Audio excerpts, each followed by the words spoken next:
Hello friends, welcome to my channel and my today's topic is valence bond theory. Valence bond theory, today we will discuss it only for coordination compounds, not for simple covalent compounds. हम आज इस theory को केवल और केवल coordination compounds के लिए ही पढ़ेंगे। कोऑर्डिनेशन कंपाउंड्स के लिए भी लाइनस पाउलिन ने इस थ्योरी को थोड़ा सा कोवलेंट बॉन्ड से एक्सटेंड करके दिया था। As we know that metal जो है वो लिगेंड के साथ अपने कोऑर्डिनेशन नंबर के बराबर इधर 4 और 6 और 5, 7 कोऑर्डिनेट बॉन्ड्स बनाता है और कोऑर्डिनेट बॉन्ड्स में मेटल अपने वैकेंट ऑर्बिटल्स देता है।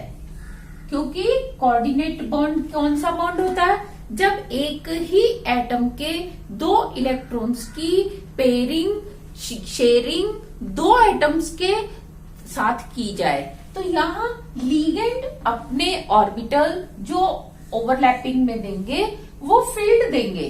ये फील्ड ऑर्बिटल होगा, ये वैकेंट ऑर्बिटल होगा।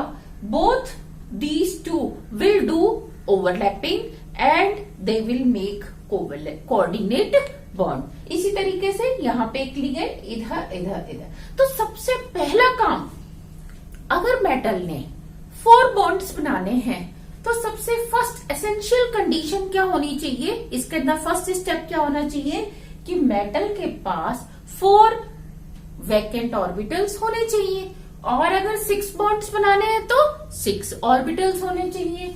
तो इसके फर्स्ट स्टेप में पोस्टुलेट में हम यही पढ़ते हैं कि सेंट्रल मेटल एटम और आयन जो भी बॉन्ड बना रहा है, अगर ये एटम है तो एटम और अगर आयन है तो ion, provides suitable number of vacant orbitals. ये suitable number of vacant orbitals offer करता है और कितने ऑफर करता है? इक्वल टू कोऑर्डिनेशन नंबर के बराबर ऑर्बिटल्स ऑफर करता है। नेक्स्ट n-1 d ऑर्बिटल इसमें पार्टिसिपेट कर सकते हैं, ns ऑर्बिटल कर सकते हैं, np या nd। जनरली इस 4 सबशेल के ऑर्बिटल्स यहाँ प्रोवाइड किए जाते हैं।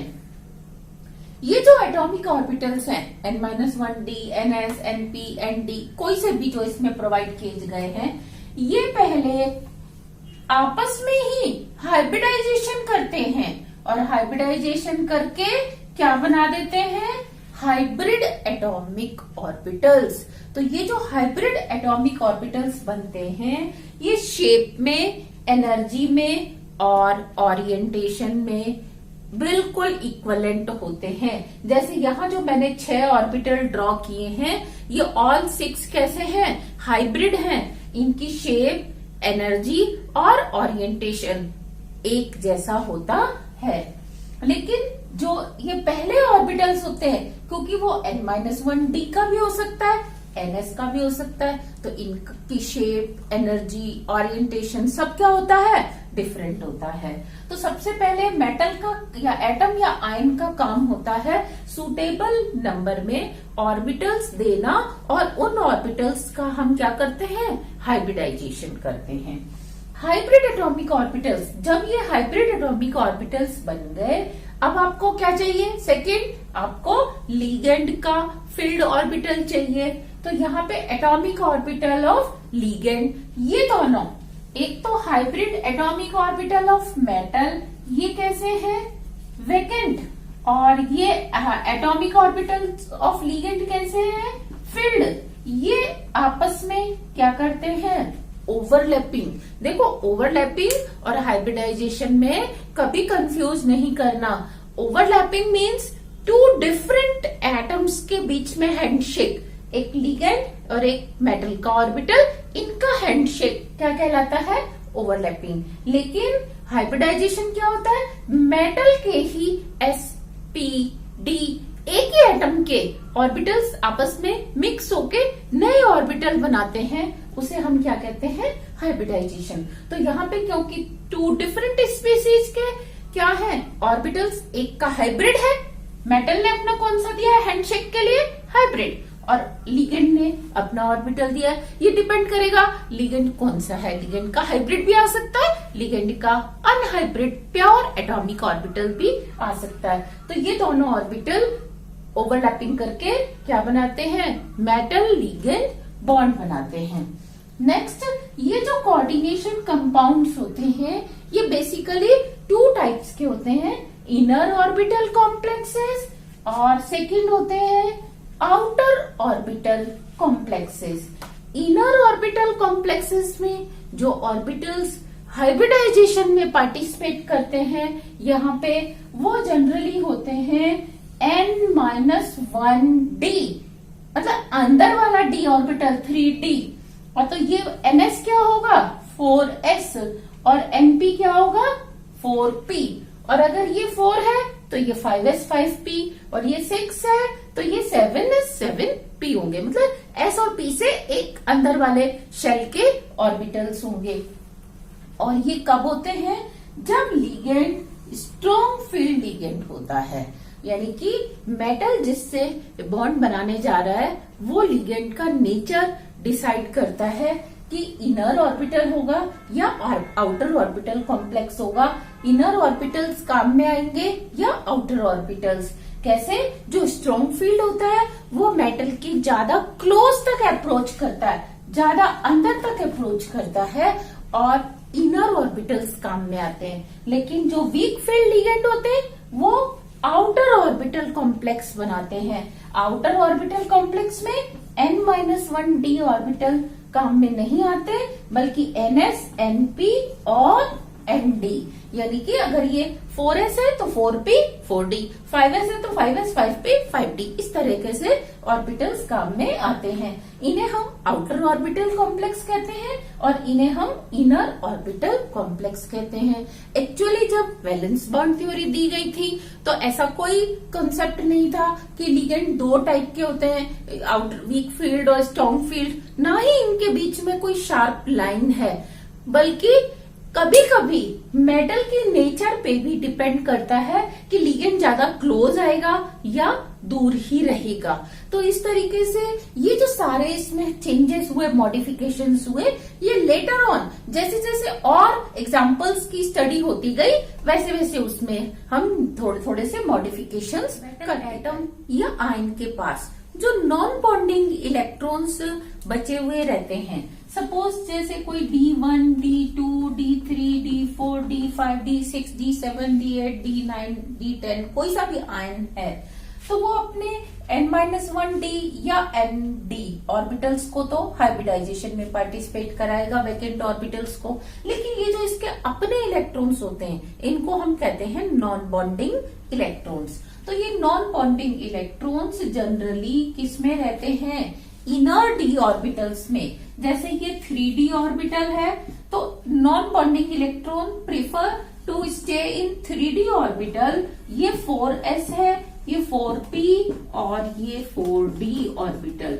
तो वो कभी भी 4d में रहना पसंद नहीं करते। जैसे D1 है तो वो यहां रहेगा, ऐसे नहीं कि वो इधर चला जाए। एक्सेप्ट केवल एक ही केस है, वो कौन सा, कोबाल्ट+2। कोबाल्ट+2 में D7 कॉन्फ़िगरेशन होता है, तो 2, 4, 6 इलेक्ट्रॉन्स नॉन बॉन्डिंग तो इनर d ऑर्बिटल में रहते हैं, लेकिन 7th इलेक्ट्रॉन किस में आ जाता है, 4d में आ जाता है और इसमें D2sp3 हाइब्रिडाइजेशन होता है। तो इस तरीके से हम क्या कहते हैं कि कोबाल्ट के केस में केवल एक इलेक्ट्रॉन आउटर d ऑर्बिटल में रहता है, अदरवाइज सारे मेटल एटम और आयंस में during complex formation non bonding electrons always inner d orbital में रहते हैं। ये अलग बात है, sometime they get paired, sometime they remain unpaired, वो अनपेयर्ड ही रहते हैं और आउटर d ऑर्बिटल काम में आते हैं। तो we will see examples of each category. Next, knowing number of unpaired electron in the complex. अगर हमें ये पता चल जाए कि कॉम्प्लेक्स में अनपेयर्ड इलेक्ट्रॉन का नंबर क्या है और वो हमें कैसे पता चलता है? वो हमें पता चलता है मैग्नेटिक ससेप्टिबिलिटी मेजरमेंट से, कि हम उस कॉम्प्लेक्स का गाउस मेथड से या फेराडे मेथड से या किसी और मेथड से हम क्या करते हैं, उसकी मैग्नेटिक प्रॉपर्टीज को फाइंड आउट करते हैं, उसमें मैग्नेटिक ससेप्टिबिलिटी को। And magnetic susceptibility directly depends on the number of unpaired electron. तो वो हमें पता चल जाए किसी भी तरीके से, तो we can find out geometry of complex and the nature of complex, कि कॉम्प्लेक्स में इनर डी ऑर्बिटल्स काम में आए हैं या आउटर डी ऑर्बिटल्स काम में आए हैं, या वाइस वर्सा भी होता है कि अगर आपको ये पता चल जाए कि ज्योमेट्री ऑफ कॉम्प्लेक्स या ऑर्बिटल्स कौन से काम में आए हैं, तो you can find out the number of unpaired electron. Means both way, अगर आपको अनपेयर्ड इलेक्ट्रॉन पता है तो आप ज्योमेट्री और ये पता लगा सकते हैं, और अगर आपको ज्योमेट्री और नेचर पता है तो you can find out number of unpaired electron. Means susceptibility, magnetic susceptibility of the complex को आप इजीली फाइंड आउट कर सकते। हाइब्रिडाइजेशन में हमें अगर पता हो हाइब्रिडाइजेशन कौन सा है सेटल मेटल का, तो हम we can find out there geometry. जैसे sp हाइब्रिडाइजेशन में कोऑर्डिनेशन नंबर 2 होता है, और इसके एग्जांपल है diamine silver 1+1 oxidation state and dicyano silver 1। इसमें देखिए ये लीनियर ज्योमेट्री होती है। सिमिलरली sp2 हाइब्रिडाइजेशन में कोऑर्डिनेशन नंबर 3 होता है। एग्जाम्पल ट्राई आइडो मर्क्यूरेट 1, इसमें ये सिल्वर अर्जेंटेट लिखेंगे यहाँ पे हम -1, दिस वन इज मर्क्यूरेट 2, क्योंकि यहाँ 2 ऑक्सीडेशन स्टेट इसकी होगी और 3 आयोडाइड का -3, तो ये ओवरऑल -1। ये ट्राइगोनल प्लेनर होता है। सिमिलरली अगर हम sp3 या sd3 हाइब्रिडाइजेशन देखते हैं तो इसमें कोऑर्डिनेशन नंबर 4 और ज्योमेट्री होती है tetrahedral, like tetra carbonyl nickel, tetra amine zinc, tetra halo means chlorobromo कुछ भी हो सकता है, magnet and tetra halo nickelate, ये इसके एग्जांपल्स हैं। सिमिलरली DsP2 या sp2d, देखो जब हम DsP2 लिखते हैं it means inner d orbitals काम में आ रहे हैं, और जब हम sp2d लिखते हैं it means outer D orbitals काम में आ रहे हैं। और इसको हम इस तरीके से इंक्रीजिंग ऑर्डर ऑफ एनर्जी के सीक्वेंस में लिखते हैं, तो n-1d की एनर्जी कम होगी ns और np से, इसलिए इसको पहले लिखा है। लेकिन यहाँ पे जब nd है तो ns, np और nd की एनर्जी ज्यादा है, तो इसलिए हमने इसको बाद में लिखा है। तो हम इसको इंक्रीजिंग ऑर्डर ऑफ एनर्जी में हमेशा लिखते हैं।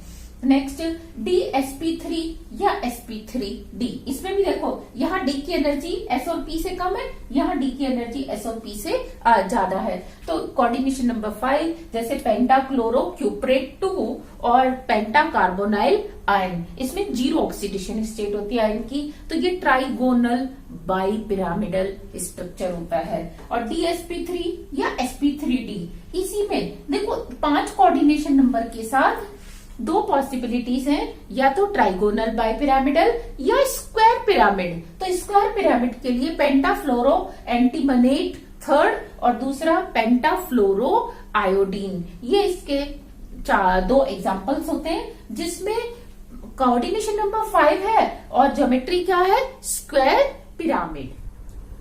D2sp3 हाइब्रिडाइजेशन या sp3d2 हाइब्रिडाइजेशन, ये आउटर होगा ये इनर होगा।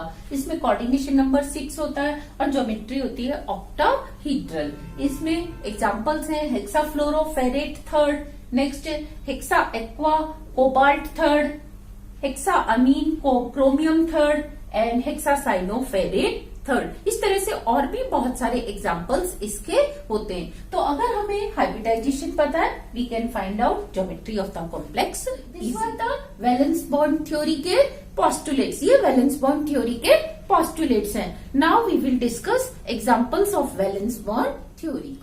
Now we will explain few examples with the help of valence bond theory.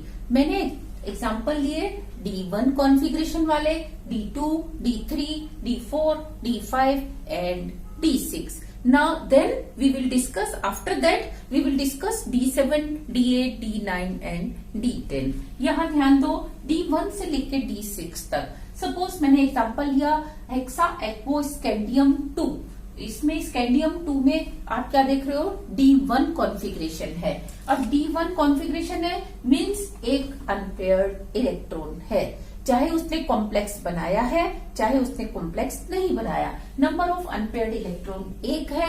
ये इजीली अपने इनर डी ऑर्बिटल्स को, देखो हमेशा मेटल एटम या आयन की प्रिफरेबली कोशिश होती है कि वो इनर डी ऑर्बिटल्स दे। वाई? क्योंकि उनकी एनर्जी कम होती है। दूसरा, जब अंदर तक लिगेंड की अप्रोच रहेगी तो जो बॉन्ड है वो क्या बनेगा, स्ट्रॉन्ग बॉन्ड बनेगा। टू मेक स्ट्रॉन्गर बॉन्ड और बॉन्ड एनर्जी ज्यादा रखने के लिए हम क्या देखते हैं, हमेशा इनर प्रीफर होते हैं। लेकिन जहां इनर ऑर्बिटल्स यूज में नहीं आ सकते because of restrictions, because of number of electrons जो उसमें है वो ज्यादा है, तो इसके लिए वहां फिर हम कौन से कॉम्प्लेक्स लेते हैं, आउटर कॉम्प्लेक्स बनाते हैं। लेकिन कहीं कहीं it will depend on nature of ligand also, means वहां इनर भी बन सकता है और वहां आउटर भी बन सकता है। तो सबसे पहले हम देख रहे हैं हेक्सा एक्वो स्कैंडियम 2, इसमें D1 कॉन्फ़िगरेशन है, एक अनपेयर्ड इलेक्ट्रॉन है। ये इजीली अपने दो d ऑर्बिटल्स, देखो कौन से, 3d मीन्स n-1, 4s और 4p ऑर्बिटल्स को अवेलेबल कराता है। ये 6 ऑर्बिटल्स जो कि शेप, एनर्जी, ओरिएंटेशन में डिफरेंट है, ये हाइब्रिडाइजेशन करते हैं। पहले ये हाइब्रिडाइजेशन करके और आपको क्या दे देते हैं, they provide 6 equivalent orbitals shape, energy, orientation में, और इनको हम कहते हैं D2sp3 हाइब्रिड ऑर्बिटल्स। ये हाइब्रिड ऑर्बिटल्स देखो ग्रीन कलर से मैंने रिप्रेजेंट किए हैं कि ऑक्टाहेड्रली 4 प्लेन में और 1 above the plane, 1 below the plane, इस तरीके से रहता है। और अब ये 6 लिगेंड्स ऑक्टाहेड्रली आते हैं जिनके पास एक एक फील्ड ऑर्बिटल है, उसमें एक लॉन पेयर ऑफ इलेक्ट्रॉन है और वो मेटल के वैकेंट हाइब्रिड ऑर्बिटल के साथ ओवरलैपिंग करके कोऑर्डिनेट बॉन्ड बनाते हैं और आपको ज्योमेट्री मिलती है ऑक्टाहेड्रल। इस तरीके से हम देखते हैं कि मेटल सेंटर में रहता है और 6 हाइब्रिड ऑर्बिटल में से 4 प्लेन में होते हैं और जिनके बीच में 90 डिग्री का एंगल होता है। 1 above the plane and 1 below the plane orbital होते हैं, जैसे ये मैंने 6 ड्रॉ किए हैं। और जब ये आपस में हाइब्रिड ऑर्बिटल बनने के बाद जब ये लिगेंड के ऑर्बिटल्स के साथ ओवरलैप करते हैं, अब एक इधर से आएगा एक इधर से, तो आपको इस तरीके से मेटल के साथ 6 लिगेंड्स जुड़े हुए मिलते हैं। और अगर हम इनके न्यूक्लियस को, इस चारों के न्यूक्लियस को इसके न्यूक्लियस से जोड़ दें, क्योंकि एक्चुअली वो इतने दूर नहीं होते, पास पास होते हैं, तो उनके न्यूक्लियस को जोड़ के ऐसे ही नीचे की तरफ हम चारों के न्यूक्लियस जोड़ दें तो हमें ऑक्टाहेड्रल ज्योमेट्री मिलती है। आप इसको इस तरीके से देख सकते हैं कि ये आपस में 4 प्लेन में है, एक ऊपर की तरफ जुड़ गया, ऐसे ही नीचे की तरफ। और बेटर वे में आप इसको इस तरीके से भी देख सकते हैं कि ये 4 जो प्लेन में थे उनको हमने जोड़ दिया, उनके न्यूक्लियस को, और एक above the plane, 1 below the plane, इस तरीके से जोड़ के हमें ऑक्टाहेड्रल ज्योमेट्री मिलती है। नेक्स्ट, अगर हम D2 आयन लें जिसके अंदर हमने एग्जांपल लिया टाइटेनियम का हेक्साअमीन टाइटेनियम 2 ऑक्सीडेशन स्टेट, तो इसमें D2 कॉन्फ़िगरेशन होता है। तो आप देखते हैं वो D2E, अगर यहाँ पे रहते हैं नॉन बॉन्डिंग दोनों इलेक्ट्रॉन्स तो वो easily inner d orbitals available करा सकता है। नेक्स्ट D3 वेनेडियम का मैंने लिया, हेक्सा एक्वो वेनेडियम 2, तो इसमें भी इसके पास D3 कॉन्फ़िगरेशन होता है और वो 3 unpaired electron without putting any interference easily 2 inner d orbitals available करा देते हैं। लेकिन what about D4, D5, D6? D4, D5, D6 में मैंने एग्जांपल लिया hexa aquo chromium 2, hexa aquo manganese 2, hexa aquo iron 2। देखो मैंने for the sake of convenience मैंने क्या किया है, अमोनिया या वाटर मॉलिक्यूल को ऐसे लिगेंड लिया, लेकिन आपको इसकी जगह कोई सा भी लिगेंड लिखा हुआ मिले, आपने देखना है कि इसकी ऑक्सीडेशन स्टेट क्या है। फिर ऑक्सीडेशन स्टेट देखने के बाद आप उसमें नंबर ऑफ अनपेयर्ड इलेक्ट्रॉन या नंबर ऑफ डी ऑर्बिटल के जो इलेक्ट्रॉन है उनको फाइंड आउट कर सकते हो। तो देखो D4 में वो पहले तो यहां रहता है, लेकिन जैसे ही उसके पास अप्रोच करता है लिगेंड, तो ये इलेक्ट्रॉन जो कि D4 में पहले अनपेयर्ड था, वो यहां से वापस किस में आ जाता है, इधर, और without creating any disturbance easily inner d orbitals को अवेलेबल करा देता है। तो यहाँ पे भी इनर बनता है। और अगर D5 होता तो देखो पहले वो ऐसे होता, लेकिन बाद में वो दोनों इलेक्ट्रॉन इधर पेयर अप हो जाते और आपको इनर कॉम्प्लेक्स ही मिलता। और D6 के केस में जब वो इधर थे तब भी एक पहले से ही पेयर्ड था, लेकिन अभी भी दो with the help of little influence of ligand they get easily paired, वो यहाँ पे पेयर अप हो जाते हैं और दो वैकेंट ऑर्बिटल्स अवेलेबल करते हैं, इनर डी ऑर्बिटल्स अवेलेबल कराते हैं, ऑफर करते हैं लिगेंड्स को, और D2sp3 हाइब्रिडाइजेशन के बाद सेम टाइप का कॉम्प्लेक्स बनता है। What about D7? D7 के केस में क्या होगा, आप एग्जांपल लेंगे कोबाल्ट प्लस 2। कोबाल्ट प्लस 2 में D7 कॉन्फ़िगरेशन होता है और उसका ग्राउंड स्टेट इलेक्ट्रॉनिक कॉन्फ़िगरेशन इस तरीके से होता है। 5 पहले एक एक करके फिल होंगे, 6 और 7।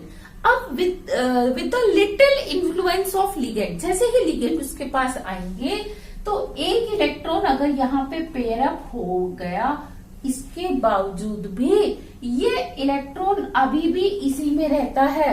ऐसा नहीं हो सकता कि कोई ऑर्बिटल अपने पास 3 इलेक्ट्रॉन्स को एक्वायर कर ले, no.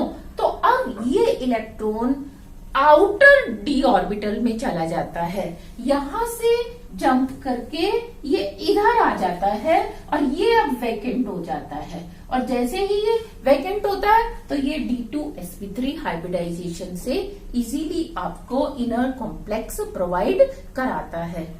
What about D8, D9 and D10? D8 के केस में मैंने एग्जांपल लिया निकेल प्लस 2 का। तो निकेल प्लस 2 में ग्राउंड स्टेट में इस तरीके से कॉन्फ़िगरेशन होता है। अब अगर आप इसको पेयर अप करा भी दो तो क्या होगा, एक ही खाली होगा। और दूसरा, अगर दोनों को आप एक्साइट कर देते हो, आउटर डी ऑर्बिटल में भेज देते हो, तो that is not possible. Why? क्योंकि एक को एक्साइट करना या उसके एक्साइटेशन की एनर्जी को कंपनसेट करना with the help of bond energy of coordinate bond is easier, लेकिन दो इलेक्ट्रॉन्स को एक्साइट करना इज नॉट पॉसिबल। तो इसलिए निकेल के केस में वो दोनों ऑर्बिटल इधर ही रहते हैं और हाइब्रिडाइजेशन होता है sp3 D2, ये sp3 D2, और ये चेंज हो जाता है इसमें। तो अब आपको ये 6 ऑर्बिटल्स अवेलेबल हो गए, हाइब्रिड ऑर्बिटल, लेकिन कौन से हुए हैं, आउटर डी ऑर्बिटल्स अवेलेबल हुए हैं। और ये आउटर डी ऑर्बिटल्स के साथ कॉम्प्लेक्स बनेगा और ज्योमेट्री ऑक्टाहेड्रल ही रहेगी। लेकिन अगर मैं बात करूं D9 की, कॉपर प्लस 2, कॉपर प्लस 2 में D9 कॉन्फ़िगरेशन होता है। D9 तो देखो ये तो एक भी अवेलेबल नहीं करवा सकता, क्योंकि इसके तो 5 में ही इलेक्ट्रॉन्स फिल्ड हैं। तो अब ये क्या होगा, या तो sp3 हाइब्रिडाइजेशन होगा इसमें, या फिर sp3d हाइब्रिडाइजेशन होगा, या sp2d, डिपेंड करेगा कोऑर्डिनेशन नंबर क्या है और लिगेंड की नेचर क्या है। क्या हम इस तरीके से कर सकते हैं कि कॉपर का ये इलेक्ट्रॉन एक्साइट कर दे इधर और dsp2 हाइब्रिडाइजेशन करा दे? ऐसा पॉसिबल नहीं होता। तो यहीं पे क्वेश्चन बनता है कि कोबाल्ट प्लस 2 इजीली एक इलेक्ट्रॉन को आउटर में भेजकर इनर कॉम्प्लेक्स का फॉर्मेशन करता है। Why not copper? कॉपर में भी एक इलेक्ट्रॉन को बाहर भेज के क्या किया जा सकता था, इनर कॉम्प्लेक्स dsp2 बनाया जा सकता था, लेकिन बनता नहीं है क्योंकि कोबाल्ट का एटॉमिक नंबर 27 प्रोटॉन अगर न्यूक्लियस में है तो 3d से 4d तक इलेक्ट्रॉन को भेजने के लिए रिक्वायर्ड एनर्जी, हम उसकी कैलकुलेशन का कंपैरिजन करेंगे न्यूक्लियस में अगर 29 प्रोटॉन्स हैं और फिर 3D से आप 4D में इलेक्ट्रॉन भेज रहे हो, तो 29 प्रोटॉन्स के केस में ये जो इलेक्ट्रॉन है अनपेयर्ड इलेक्ट्रॉन, या 9th इलेक्ट्रॉन है या 7th इलेक्ट्रॉन है, इस 9th इलेक्ट्रॉन को ज्यादा अट्रैक्शन मिलता है न्यूक्लियस का, और ये टाइटली होल्ड रहता है, इसके न्यूक्लियस का टाइटली होल्ड रहता है इसके ऊपर, और इसको एक्साइट करना इजी नहीं होता। तो हम क्या देखते हैं, कॉपर के केस में ये आउटर कॉम्प्लेक्स मतलब आउटर ऑर्बिटल में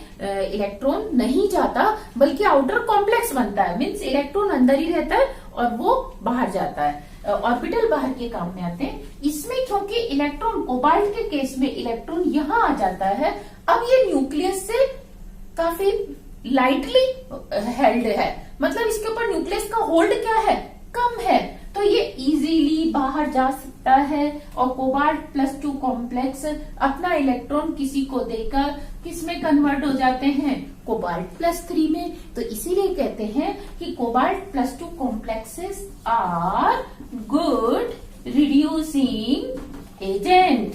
ये क्या होते हैं, गुड रिड्यूसिंग एजेंट होते हैं, क्योंकि इनका इजीली ऑक्सीडेशन हो जाता है कोबाल्ट +2 से कोबाल्ट +3 में।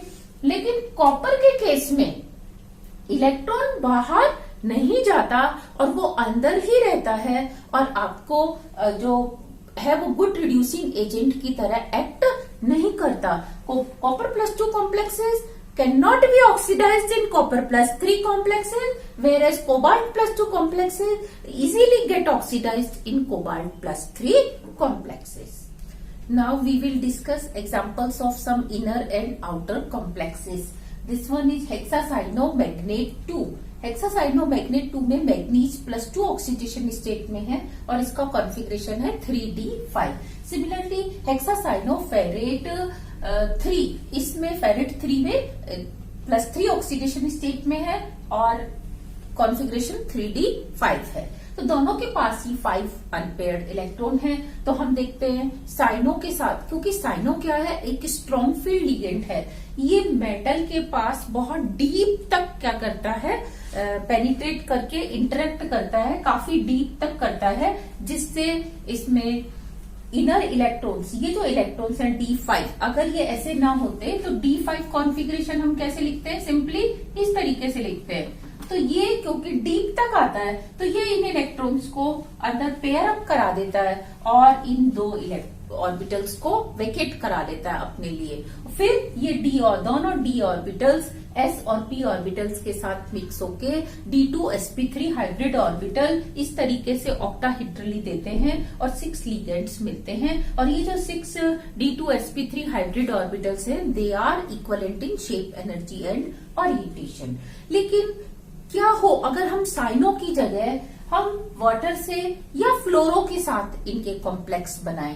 तो ध्यान दो, मैंने लिया हेक्सा एक्वो आयन थर्ड, हेक्सा फ्लोरो आयन थर्ड, दोनों में ही 3 ऑक्सीडेशन स्टेट है, दोनों का ही अगेन कॉन्फ़िगरेशन 3D5 है। लेकिन हम जानते हैं वाटर क्या है, एक वीक फील्ड लिगेंड है, और फ्लोरो भी क्या है, एक वीक फील्ड लिगेंड है। तो ये वीक फील्ड लिगेंड इन इलेक्ट्रॉन्स की पेयरिंग इनसाइड नहीं करवा सकता, तो ये इलेक्ट्रॉन्स अनपेयर्ड ही रहते हैं। जैसे मैंने यहां रिप्रेजेंट किया 1 2 3 4 5 अनपेयर्ड इलेक्ट्रॉन है, और ये आउटर डी ऑर्बिटल्स के साथ 2 डी ऑर्बिटल p और s के साथ मिलके sp3d2 हाइब्रिडाइजेशन करके 6 ऑर्बिटल्स वेकेटेड ऑर्बिटल्स हैं, इन ऑर्बिटल्स के साथ ओवरलैप करके बॉन्ड बनाता है, और उसकी ज्योमेट्री ऑक्टाहेड्रल ही होती है। तो यहाँ ध्यान दो, लिगेंड के चेंज होने से ज्योमेट्री तो सेम रही, लेकिन मैग्नेटिक प्रॉपर्टीज बिल्कुल डिफरेंट कर गई, स्पेक्ट्रल प्रॉपर्टीज भी डिफरेंट हो जाएंगी। यहाँ you can C unpaired electrons का नंबर 1 है, यहाँ पे अनपेयर्ड इलेक्ट्रॉन्स का नंबर 5 है। तो क्या ज्यादा मैग्नेटिक होगा, पैरामैग्नेटिज्म इसका बहुत ज्यादा होगा, जबकि इसका बहुत कम होगा। और अगर हम बात करें इनकी स्टेबिलिटी की, क्योंकि ये स्ट्रॉन्ग फील्ड लिगेंड है, ये ज्यादा डीप तक आ रहा है और ये इनर डी ऑर्बिटल्स को काम में ले रहा है, इसीलिए ये ज्यादा स्टेबल होंगे और ये कम स्टेबल होंगे, क्योंकि यहाँ पे लिगेंड के ऑर्बिटल्स आउटसाइड ही रहते हैं, 4D के साथ ही ओवरलैप करते हैं। इस 4D के अंदर जो 3D है उससे इनका कोई कांटेक्ट नहीं होता। तो ये थे दोनों तरह के केसेस मैग्नीज के आयन के। अब हम याद कैसे करें कि कौन सा लिगेंड वीक फील्ड होगा और कौन सा लिगेंड स्ट्रॉन्ग फील्ड होगा। तो इसके लिए एक बहुत छोटी सी ट्रिक है, 2 वर्ड आपको याद रखने हैं, आपको लिगेंड ऑलमोस्ट सारे याद हो जाएंगे। पहला वर्ड आपने याद रखना है सॉक्स। सॉक्स जो आप जूते के अंदर पहनते हैं वो सॉक्स, सल्फर, ऑक्सीजन, हेलोजन। तो जिसमें डोनर एटम सल्फर है, ऑक्सीजन है, हेलोजन है, वो क्या होंगे, सारे वीक फील्ड होंगे। लेकिन दूसरा वर्ड आपको याद रखना है पिंक, PNC, बस स्पेलिंग आपने चेंज करनी है, पिंक। तो P phosphorus, nitrogen and carbon, जिसमें donor atom phosphorus, nitrogen, carbon होगा वो स्ट्रॉन्ग फील्ड होगा। तो देखो यहाँ डोनर एटम कार्बन था इसीलिए ये स्ट्रॉन्ग फील्ड था, यहाँ डोनर एटम ऑक्सीजन और हेलोजन है इसीलिए ये क्या है, वीक फील्ड। और आउटर कॉम्प्लेक्स, जब 4D काम में आता है तो हम इसे आउटर कॉम्प्लेक्स कहते हैं, और जब 3D ऑर्बिटल्स बॉन्डिंग में पार्टिसिपेट करते हैं तो हम इसे इनर ऑर्बिटल कॉम्प्लेक्स कहते हैं। Next examples are from chromium ion and we will see that here chromium is in zero oxidation state, hexacarbonyl chromium. So zero oxidation state, it has D6, actually it has D5 and 4s1 configuration because carbon monoxide is a strong field ligand.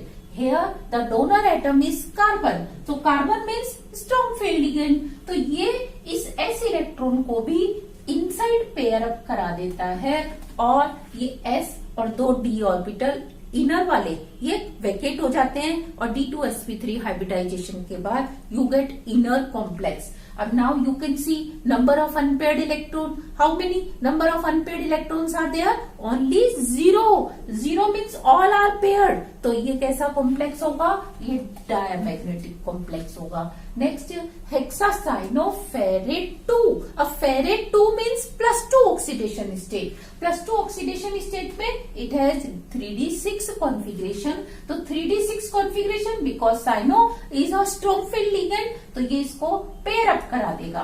पहले ये 6 electrons कैसे होते हैं, इस तरीके से 2 pair up और 4 unpaired होते हैं। लेकिन साइनो की इंफ्लुएंस से जब साइनो इसके पास अप्रोच करता है तो ये 2 इलेक्ट्रॉन पेयर अप हो जाते हैं, ये 2 ऑर्बिटल खाली हो जाते हैं और D2sp3 से ये हाइब्रिडाइजेशन करके आपको 6 इक्विवेलेंट ऑर्बिटल्स देते हैं और ऑक्टाहेड्रल ज्योमेट्री बनती है। तो ये हेक्सासाइनोफेरेट 2 भी कैसा होगा, डायमैग्नेटिक कॉम्प्लेक्स होगा।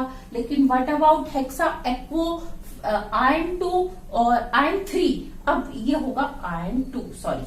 तो आयन 2 में इसके पास कितने इलेक्ट्रॉन्स हैं, 6 इलेक्ट्रॉन्स हैं क्योंकि +2 में 3d6 कॉन्फिगरेशन होता है। सिमिलरली मैंने यहाँ पे लिया हेक्साफ्लोरो आयन 2, तो ये आयन 2 में again it has 3d6 configuration और इसके इलेक्ट्रॉन पहले बिल्कुल इस तरीके से थे। लेकिन वाटर में डोनर एटम ऑक्सीजन है, यहाँ पे डोनर एटम फ्लोरो है और हम जानते हैं ऑक्सीजन और हेलोजन वाले जो लिगेंड्स हैं वो कैसे होते हैं, वीक फील्ड होते हैं।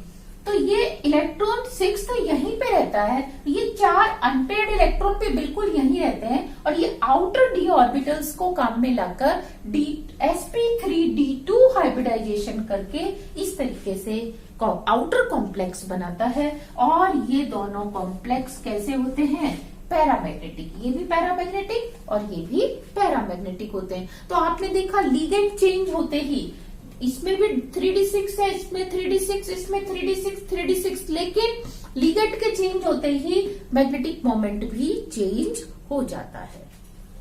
Now we will see examples of cobalt complexes. This one is hexaammine cobalt 3rd, tri, इसको ट्राई की जगह हम बोलेंगे tris ethylene diamine cobalt 3rd, this one is hexa aquo cobalt 3rd and hexafluoro cobalt 3rd। इनमें सब में cobalt +3 oxidation state में इसका कॉन्फ़िगरेशन 3d6 है। लेकिन क्या सबकी पैरामैग्नेटिक प्रॉपर्टीज या डायमैग्नेटिक प्रॉपर्टीज सबकी एक जैसी होंगी, नहीं, बिकॉज लिगेंड सब में डिफरेंट है, क्योंकि अमीन में नाइट्रोजन और इथाइलिन डायमीन, इसका स्ट्रक्चर ये होता है। तो इसमें नाइट्रोजन डोनर एटम है, इसीलिए ये दोनों लिगेंड स्ट्रॉन्ग फील्ड लिगेंड है। क्योंकि किस में आ रहे हैं? पिंक में आ रहे हैं। पिंक में आ रहे हैं तो स्ट्रॉन्ग फील्ड लिगेंड है। तो इसका कॉन्फ़िगरेशन इस तरीके से होगा, means all 6 electron will get paired. पहले ये इस तरीके से होते हैं, 4 अनपेयर्ड होते हैं, लेकिन जैसे ही लिगेंड अप्रोच करता है तो ये इलेक्ट्रॉन इस तरीके से पेयर अप हो जाते हैं और 2 ऑर्बिटल वैकेंट हो जाते हैं। लेकिन जब हम हेक्सा एक्वो और हेक्सा फ्लोरो कॉम्प्लेक्स को देखते हैं तो उसमें ये इलेक्ट्रॉन्स अनपेयर्ड ही रहते हैं, पेयर अप नहीं होते। इसीलिए ये दोनों कॉम्प्लेक्स पैरामैग्नेटिक होते हैं, जबकि ये दोनों कॉम्प्लेक्स डायामैग्नेटिक होते हैं। ये इनर कॉम्प्लेक्स होते हैं, ये आउटर कॉम्प्लेक्स होते हैं। Now we will discuss examples of nickel complexes. Nickel hexaammine nickel 2, tris ethylene diamine nickel 2, hexa aquo nickel 2 at hexa fluoro nickelate -4। इसमें हम क्या देखते हैं?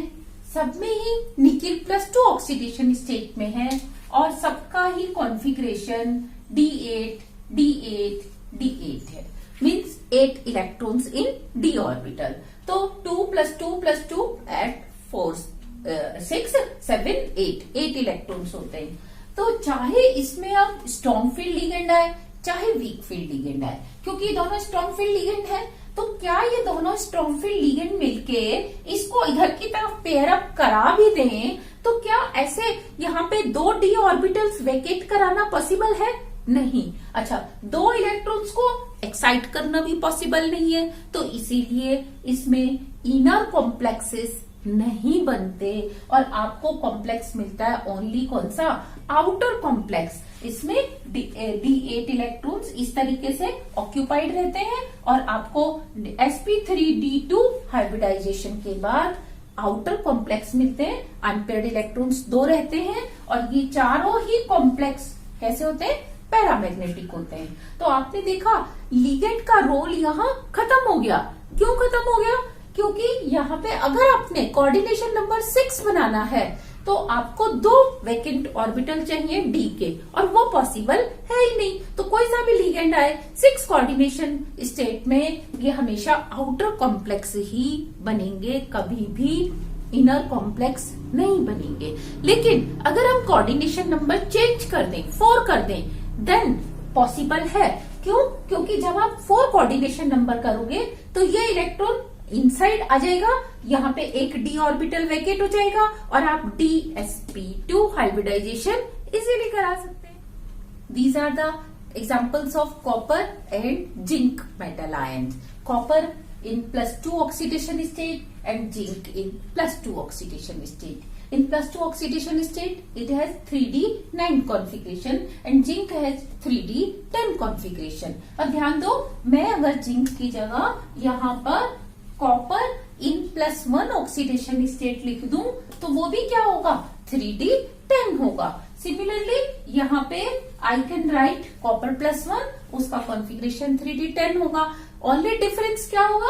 जो यहाँ -4 चार्ज है वो -4 की जगह क्या हो जाएगा? -5, क्योंकि कॉपर +1 में। सिमिलरली यहाँ पे जो आपने +2 लिखा है, +2 की जगह कौन सा चार्ज हो जाएगा? +1। तो इस तरीके से अब हम देखेंगे 3d9 और 3d10 के क्या क्या पॉसिबिलिटीज हैं। 3d9 means 9 electrons are there, 4 pair and 1 unpaired electron. इसमें चाहे आप स्ट्रॉन्ग फील्ड लिगेंड लेके आओ चाहे आप वीक फील्ड लिगेंड लेके आओ, दोनों ही केसेस में क्या होगा? ये इलेक्ट्रॉन पेयर अप नहीं हो सकता। और अगर आप इसको आउटर d ऑर्बिटल में शिफ्ट कर भी देते हैं तो क्या होगा? एक ही अनपेयर्ड इलेक्ट्रॉन, एक ही ऑर्बिटल वैकेट होगा, 2 तो फिर भी नहीं मिलेंगे। तो इसीलिए हेक्सा कोऑर्डिनेशन नंबर में कॉपर के कभी भी इनर कॉम्प्लेक्सेस पॉसिबल नहीं है। हमेशा कौन से कॉम्प्लेक्स बनेंगे? इस तरीके से आउटर कॉम्प्लेक्स बनेगा। ये एक अनपेयर्ड इलेक्ट्रॉन इसी में रहता है। बात करें हम D10 की, तो D10 में तो ये वैसे ही पेयर अप है, पेयर अप है तो आउटर ही बनने हैं, इनर कभी भी नहीं बनेंगे, चाहे आप कोऑर्डिनेशन नंबर 4 रखो चाहे 6। तो जिंक जो है या जिंक या कॉपर +1 दोनों ही they make always outer complexes not inner complexes. तो जिसमें एक अनपेयर्ड इलेक्ट्रॉन बचेगा वो कॉम्प्लेक्स होंगे पैरामैग्नेटिक, और जिसमें सारे ही पेयर्ड हैं वो वाले कॉम्प्लेक्स होंगे डायामैग्नेटिक।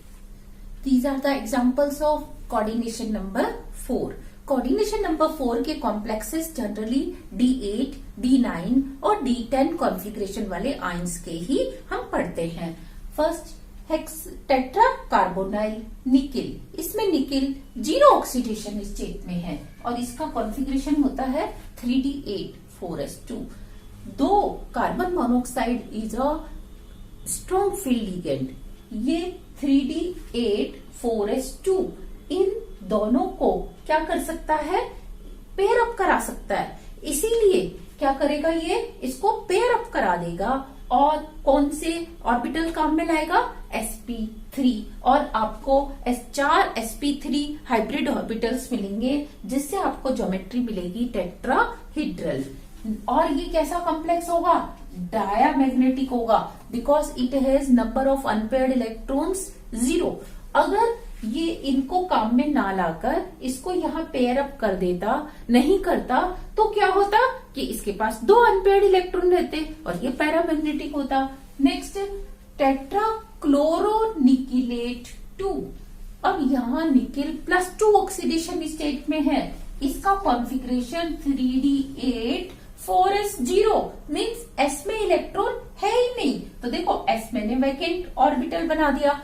और 3D8 बिकॉज हेलोजन क्या होते हैं, आपने देखा हेलोजन वीक फील्ड लिगेंड्स होते हैं, तो ये वीक फील्ड लिगेंड इसकी पेयरिंग नहीं करा पाएगा और इसको आउटर ऑर्बिटल्स sp3 ही काम में लेने होंगे और इस तरीके से 4 sp3 हाइब्रिड ऑर्बिटल बनेंगे जो कि again they will give you tetrahedral complex.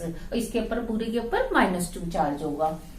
Next अगर मैं टेट्रा अमीन निकिल 2 टेट्रा साइनोनिकिलेट 2 दोनों में ही निकिल +2 ऑक्सीडेशन स्टेट में है, मीन्स अगेन कॉन्फ़िगरेशन क्या है 3D8 4s0। अब 3D8 इस तरीके से था बिकॉज ये दोनों ही क्या है, स्ट्रॉन्ग फील्ड लिगेंड है। स्ट्रॉन्ग फील्ड देखो नाइट्रोजन वाले और कार्बन वाले क्या होते हैं, स्ट्रॉन्ग फील्ड होते हैं, तो जब ये स्ट्रॉन्ग फील्ड लिगेंड है ये इसकी पेयरिंग करा देंगे इनसाइड, जब इनसाइड पेयरिंग हो जाएगी तो एक d ऑर्बिटल क्या हो जाएगा, वेकेट हो जाएगा।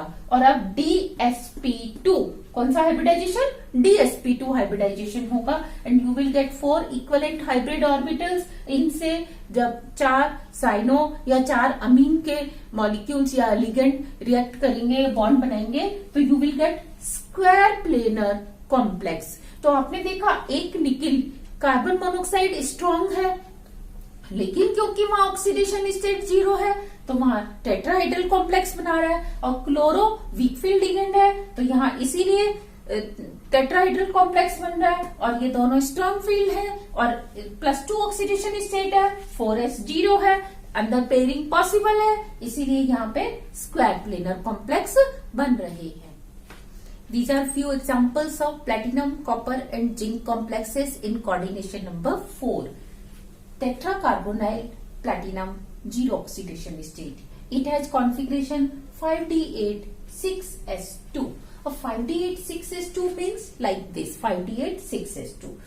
अब क्योंकि carbon monoxide strong field ligand है तो ये इन दोनों इलेक्ट्रॉन्स को इनसाइड पेयर अप करा देगा और इसका कॉन्फ़िगरेशन इस तरीके से हो जाएगा 5D10 6s0। और क्योंकि 4 कार्बन मोनोऑक्साइड है तो ये चारों sp3 हाइब्रिडाइजेशन से आपको टेट्राहीड्रल कॉम्प्लेक्स देते हैं। नेक्स्ट टेट्रा एक्वो कॉपर +1, और टेट्रा एक्वो कॉपर +1 में क्या है 3D10 4s0। 3D10 4s0 means अब आप इसको 3D10 कंसिडर कर लीजिए, 3D10 4s0 तो 4 sp3 हाइब्रिड ऑर्बिटल्स बनेंगे और आपको कॉम्प्लेक्स मिलेगा कॉपर हेक्सा एक्वो +1। अच्छा अगर आप कॉपर की जगह कॉपर +1 की जगह जिंक +2 ले लें तो जिंक +2 में भी क्या होगा, यहाँ पे सिर्फ यहाँ जिंक लिख देंगे आप और आप इधर लिख देंगे +2 चार्ज। क्यों? क्योंकि जिंक के ऊपर +2 चार्ज है, तो उसका कॉन्फ़िगरेशन 3d10 होता है। आपको बिल्कुल इसी तरह का कॉम्प्लेक्स मिलेगा, यहाँ पे जिंक और यहाँ पे आप लिख देंगे +2।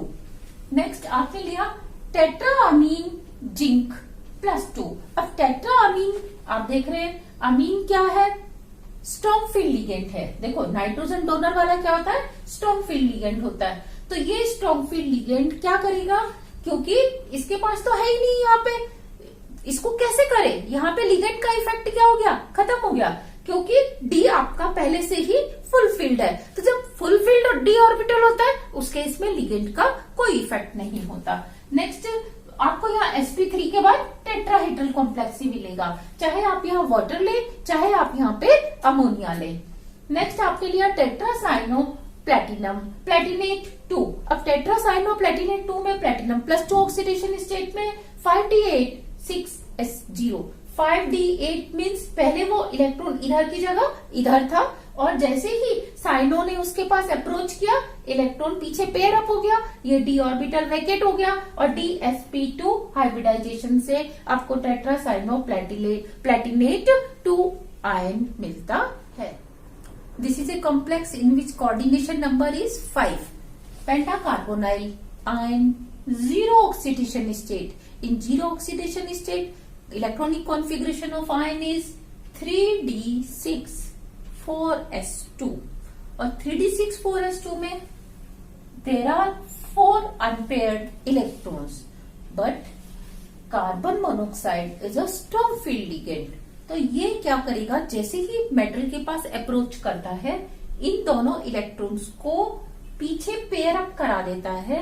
सिमिलरली इस इलेक्ट्रॉन को इसके साथ पेयर अप करा देता है, and you get configuration like this.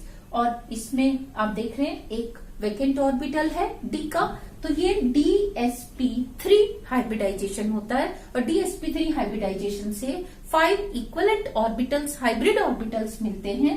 इस तरीके से 3 in the plane at 120 degree angle, and 1 above the plane, 1 below the plane. ये 5 वैकेंट ऑर्बिटल क्या करते हैं?